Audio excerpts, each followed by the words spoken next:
అమ్మాయిల మీద అలిగినట్టు నువ్వు అత్తగారింటిలో అలుగొద్దు బిడ్డ, అత్తకెదురు నువ్వు చెప్పొద్దు బిడ్డో, మామకెదురు నువ్వు మల్లొద్దు బిడ్డో.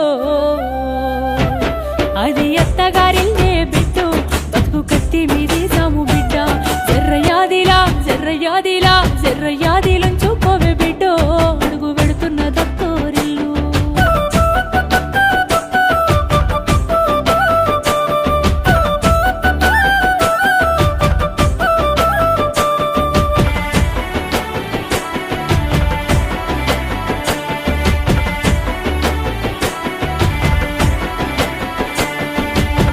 మామలు కాదు ఆడిబిడ్డలుంటారు, ఆడిబిడ్డాలంటే అర్థమొగుడంటారు, ఆడిబిడ్డాలంటే అర్థమొగుడంటారు. అప్పుడప్పుడు నిన్ను ఆట పట్టిస్తారే, నీకు వాళ్ళతో పోటొద్దు.